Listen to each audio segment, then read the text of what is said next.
New York. Nous sommes en septembre 1960.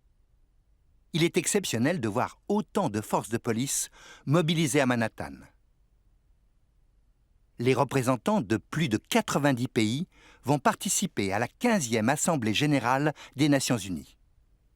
Mais certains ne sont pas les bienvenus sur le sol américain. C'est le cas de Fidel Castro, que l'on voit là, descendre de son avion. Moins de 2 ans après avoir renversé la dictature de Batista, son gouvernement révolutionnaire se rapproche du pouvoir soviétique. Or, l'île de Cuba est à 180 km des côtes américaines de la Floride. Pendant 10 jours, Fidel Castro va semer un certain désordre à Manhattan. Rencontrer plusieurs fois Nikita Khrouchtchev, l'homme fort de Moscou. Il va donner des conférences de presse, recevoir des intellectuels sympathisants et prononcer un discours mémorable aux Nations unies. Cuba fue el último país de América. Pourquoi Fidel Castro voulait-il assister à cette Assemblée générale des Nations unies? Comment est-il parvenu à attirer une telle attention de la presse? Dans un contexte de guerre froide, a-t-il été avantageux pour Fidel Castro de venir à New York?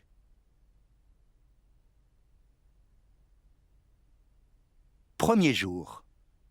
Le dimanche 18 septembre 1960 au matin. La délégation cubaine est en vol pour New York.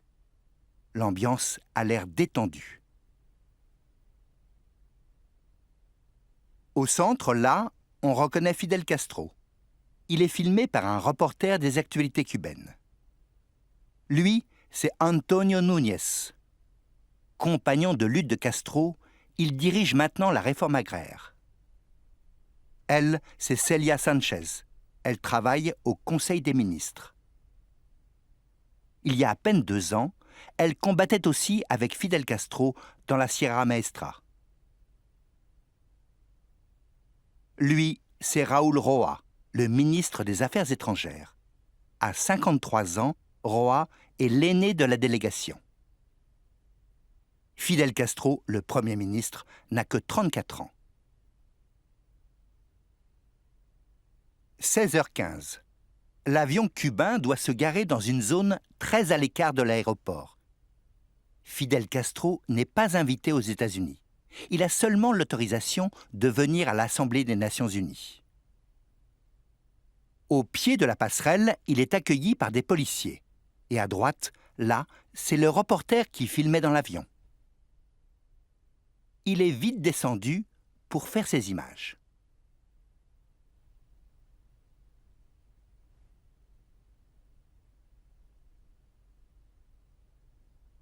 Caméramen, photographes, reporters radio, journalistes de la presse écrite sont nombreux, mais tenus à bonne distance.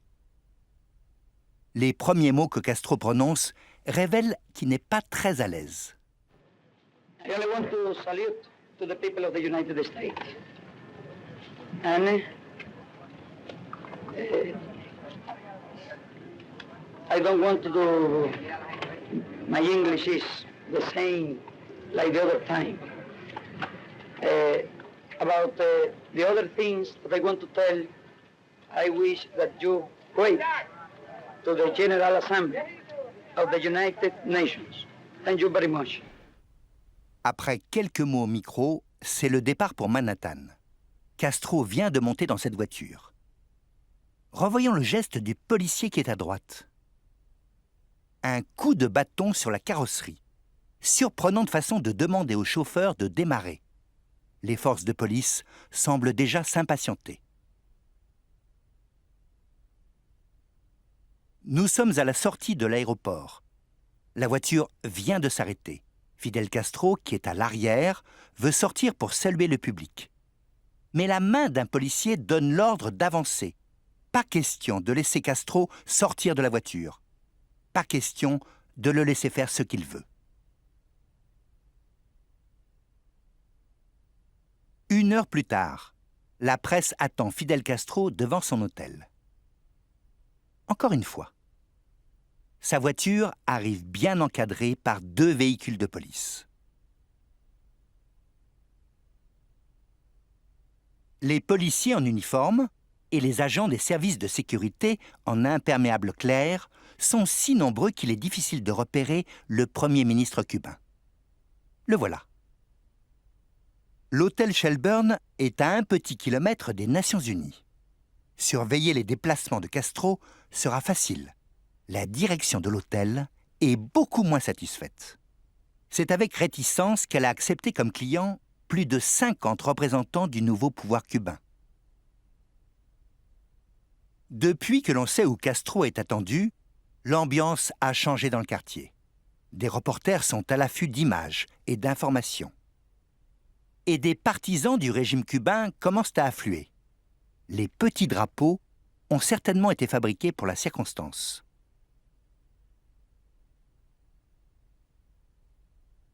Deuxième jour. Ce matin, le chef du gouvernement soviétique Nikita Khrouchtchev arrive à New York après 10 jours de traversée.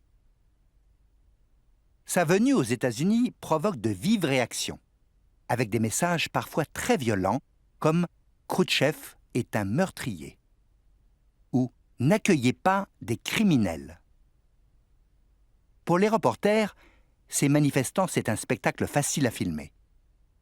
Et les manifestants sont contents d'être filmés. Le Baltica a reçu l'ordre d'accoster le long d'un quai désaffecté. Et c'est dans ce hangar à l'abandon que Khrouchtchev va débarquer. Au pied des micros, les Soviétiques ont posé un tapis pour cacher le mauvais état du sol. Il pleut, le hangar prend l'eau. On aperçoit Khrouchtchev en costume sombre descendre la passerelle. Aujourd'hui, il n'est pas accueilli comme chef d'État, mais comme simple chef de délégation. L'absence de protocole complique beaucoup sa protection rapprochée. Autour de lui, il n'y a pratiquement que des hommes de la sécurité américaine et des services soviétiques.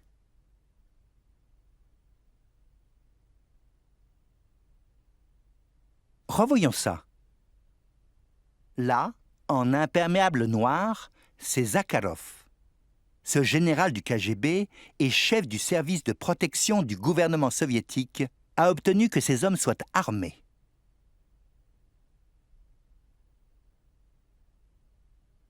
Pas de contact prévu avec le public. Khrouchtchev n'a qu'un petit trajet à faire dans Manhattan pour rejoindre en voiture le 680 Park Avenue. C'est là qu'il va résider.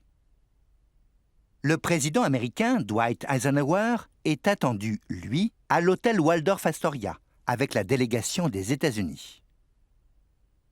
Le Shelburne, où Fidel Castro est descendu, est un peu plus au sud de Manhattan, et les Nations Unies sont là. Ni le chef de gouvernement Khrouchtchev, ni le premier ministre Castro ne sont autorisés à sortir de Manhattan. Depuis 24 heures, Castro n'a pas quitté l'hôtel. Ces images prises par l'équipe cubaine le montrent en conférence de presse. Stop! Le fil blanc qui remonte vers son cou est relié à un micro pincé au col de sa chemise. Les propos de Castro sont enregistrés par une radio. L'homme à gauche est un journaliste du New York Times. Herbert Matthews avait popularisé Castro en le suivant dans le maquis de la Sierra Maestra. En 1958, le public américain découvrait en images la révolution cubaine avec des reportages comme celui-ci. First films of Cuban rebel leader Fidel Castro and his ragged force in their mountain stronghold, made shortly before fighting erupted in all 6 of Cuba's provinces. This is the band, numbered at about 1,000, that for 16 months has held out in the rugged Sierra Maestra mountains near the island's eastern tip. Ill-supplied, they make many of their weapons in crude jungle workshops. Mines and grenades made here have proved as unreliable as they are makeshift. One of Castro's most potent weapons has been the mimeograph. Pronouncements and propaganda have circulated throughout Cuba by pamphlets and by radio, despite secret police efforts to stamp out the underground. Castro himself has become a figure of legend in the 16 months since he invaded Oriente province from a small boat. The rebels' actual achievements were few for most of that time, but by mere existence and survival, Castro's force has both grown and exerted an influence out of all proportion to its size. Revenons à la conférence de presse. Fidel Castro porte les insignes aux couleurs rouge et noir de son groupe révolutionnaire, celui du mouvement du 26 juillet. Pendant cette réunion, il évoque ses mauvaises relations avec la direction de l'hôtel. Plus tard dans la journée, Castro s'emporte au sujet d'une caution exigée par l'hôtel. Il annonce qu'il va porter plainte aux Nations Unies et sème la panique. Il menace même d'aller dormir à la Belle Étoile à Central Park. Finalement, il va s'installer au cœur du quartier noir d'Harlem, dans un hôtel plus modeste. La délégation cubaine arrive dans la nuit. 3e jour. Depuis que Castro s'est installé à Harlem, il y a beaucoup d'animations dans le quartier. Les effectifs de police ont été renforcés. L'hôtel précédent était à proximité des Nations Unies. Le Teresa est beaucoup plus loin. Il faudra sécuriser 9 km de trajet lorsque Castro viendra aux assemblées.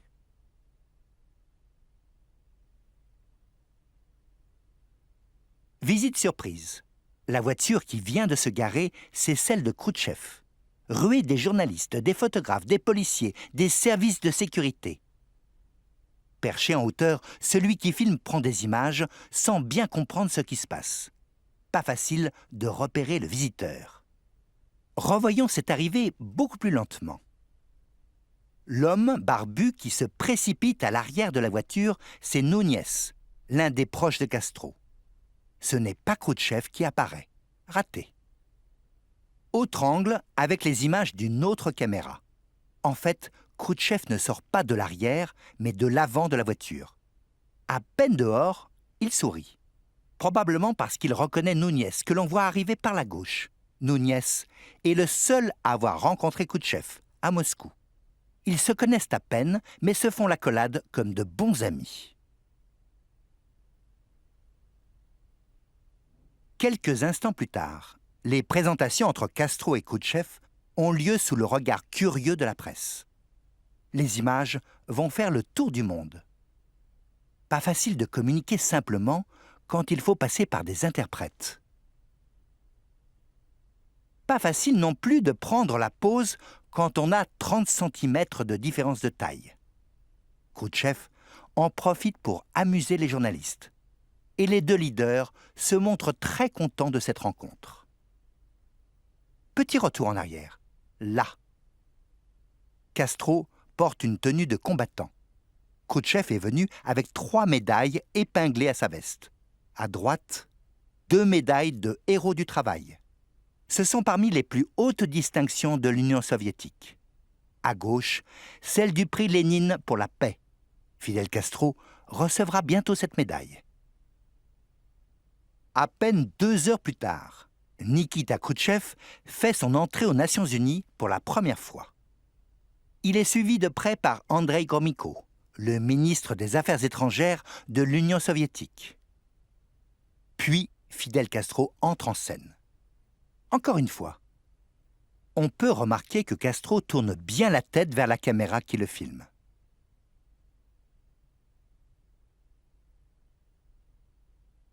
Et le spectacle continue. La presse veut photographier les 2 vedettes du jour. Ils ont l'air plutôt à l'aise dans leur rôle. Khrouchtchev fait comme s'il retrouvait par hasard son ami Núñez, alors qu'ils étaient ensemble il y a moins de 2 heures. 5e jour. Ce matin, le président des États-Unis, Dwight Eisenhower, se fait acclamer sur le court trajet entre l'hôtel Astoria et les Nations Unies. Ces images sont prises plus tard, dans l'immense salle de l'Assemblée générale. À la tribune, le président Eisenhower termine un discours de 41 minutes. Il a notamment proposé des efforts pour élever le niveau de vie des habitants des pays les plus pauvres. Son discours se termine par ces mots. I commend this great task to your hearts, to your minds, and to your willing hands. Let us go forward together, leaving none behind. Thank you and God bless you. On peut remarquer que le président américain est très applaudi. Ce n'est pas un hasard si le mouvement de caméra s'arrête à cette hauteur, pour observer comment Khrouchtchev et ceux qui l'entourent réagissent. L'opérateur change d'objectif. La délégation soviétique est là. Khrouchtchev n'applaudit pas. Personne autour de lui n'applaudit. Pourquoi les soviétiques sont-ils assis aussi loin de la tribune? Voici la salle. En septembre 1960, on compte 96 États membres des Nations Unies, 14 de plus que l'an dernier. C'est par tirage au sort que chaque année, la première place est attribuée. Cette fois, c'est la Birmanie. Puis l'ordre est alphabétique. Le dernier, c'est la Yougoslavie. Puis on reprend à la première lettre de l'alphabet, avec l'Afghanistan, l'Albanie, l'Argentine, et ainsi de suite. L'URSS est ici. Et au troisième rang, devant, voici Cuba. Sur les 14 nouveaux États représentés aujourd'hui, 13 sont africains. Mais 2 pays portent le nom de Congo. Sur ces images, on ne voit que des représentants du Congo dit Brazzaville, ex-colonie française. Plus loin, l'espace réservé au Congo dit Léopoldville, ex-colonie belge, est vide. Le pays est en guerre civile. L'ONU n'a pas tranché entre 2 délégations concurrentes. Et la crise du Congo explique en partie la présence de Khrouchtchev. Dénonciation du colonialisme et remise en cause de l'Organisation des Nations Unies seront au centre de ces attaques. Un peu plus tard, dans la journée, Fidel Castro a insisté pour partager son repas avec les employés afro-américains de l'hôtel. Les images sont prises par son équipe. Au même moment, le président Eisenhower déjeune avec des représentants de l'Amérique latine. Les Cubains n'ont pas été invités, d'où ce déjeuner à la bonne franquette. Petit retour en arrière. Général afro-cubain de l'armée révolutionnaire, Juan Almeida vient seulement de rejoindre la délégation. Sa présence est bien mise en valeur. Depuis son arrivée à New York, Fidel Castro ne cesse de critiquer la discrimination raciale aux États-Unis. Revenons aux premières images. Dans ce miroir, on voit une foule de journalistes. Fidel Castro attire la presse. Mais depuis 5 jours, l'accueil qui lui est réservé est bien différent de celui qu'il a connu, il y a un peu plus d'1 an. C'était en avril 1959. Fidel Castro était invité par des journalistes et aimablement reçu par des membres du gouvernement. Voici l'extrait d'un reportage que Universal avait tourné. Outside Penn Station, police break up a demonstration by a few supporters of Cuba's ousted dictator Batista. And Castro, in a record slow time of 24 minutes, crosses the street to his hotel, almost swamped by the excited crowd. It's one of New York's most enthusiastic receptions for a visiting notable in quite a while.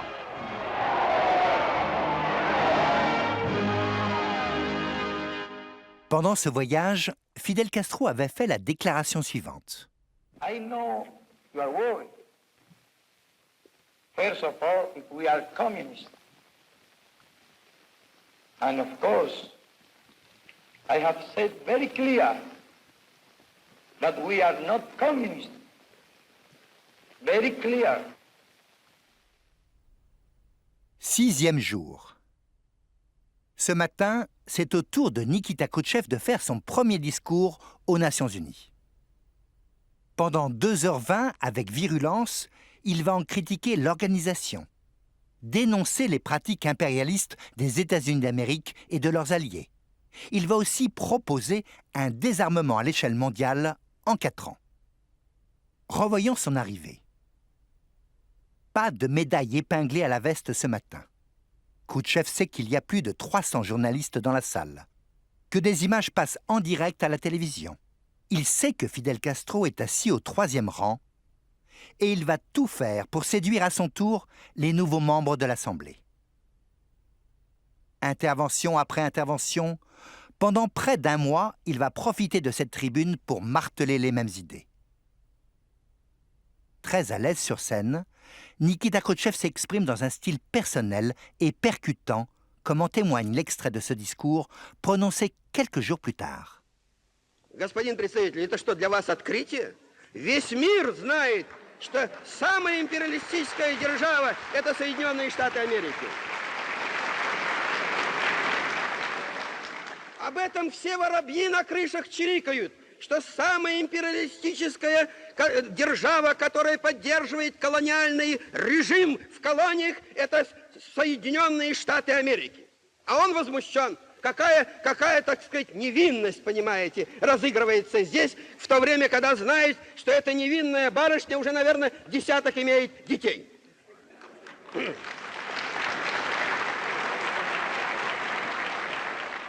Le soir même, devant la résidence de Khrouchtchev, où Castro est invité à dîner, des manifestants anticommunistes sont de retour. Revoyons ces dernières images avec plus d'attention. Dans ce groupe, les manifestants sont très jeunes et ils ont surtout l'air de bien s'amuser. À minuit 10, la presse est encore là pour assister au départ de Fidel Castro. À droite, on reconnaît Zakharov, le général du KGB. Khrouchtchev vient sur le perron pour bien se montrer avec Fidel Castro. 9e jour de Castro à New York. Il est à peu près 15h50.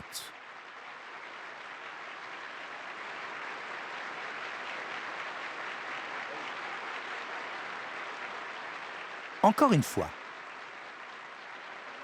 Aujourd'hui, lundi 26 septembre 1960, Fidel Castro s'apprête à pulvériser le record du plus long discours à cette tribune détenu par Khrouchtchev depuis 3 jours.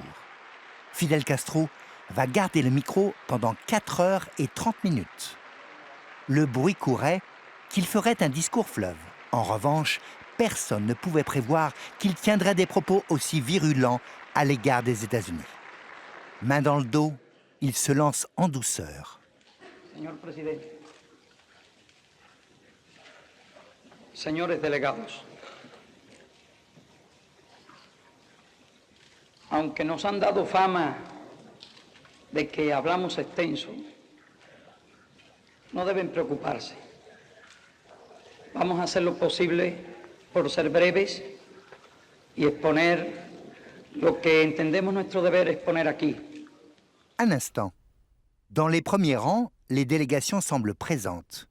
Mais plus loin dans la salle, il y a des rangs presque vides, comme ceux de la Chine nationaliste, de Chypre, de l'Inde, de la Grande-Bretagne et surtout des États-Unis. Eisenhower n'est pas venu. Mais après 4h30 à la tribune, Fidel Castro est très applaudi par les représentants du bloc soviétique et de quelques États africains que l'on voit venir le féliciter. À Cuba, la radio et la télévision ont diffusé son discours en direct. Une semaine plus tard, les actualités montreront cette retransmission devant un public attentif. 11e et dernier jour du voyage. Mauvaise surprise. À l'aéroport, Castro découvre que son avion a été saisi par la justice américaine. Il est sous séquestre à cause d'une dette de l'État cubain à une agence de publicité de Miami. Pour rentrer chez lui, une autre solution est trouvée. L'avion de l'aéroflotte que l'on voit là est aimablement mis à sa disposition par Khrouchtchev. Depuis le haut de cette passerelle empruntée à la Paname, Fidel Castro fait des saluts à la presse comme si tout allait bien. Et comme à l'aller, le reporter cubain tourne des images. Ce voyage a été une réussite. Pendant 10 jours, Castro a fait entendre ses idées et surtout, il a scellé sa relation avec Moscou. Le soir même, à La Havane, après un accueil triomphal, une foule immense vient écouter son Premier ministre sur la place du palais présidentiel. Plusieurs caméras des actualités cubaines filment l'événement. d'énormes projecteurs éclairent le public. Fidel Castro explique combien il a été mal accueilli et il condamne une nouvelle fois les dangers de l'impérialisme et de la politique américaine. Il ne retournera pas avant 19 ans aux Nations Unies.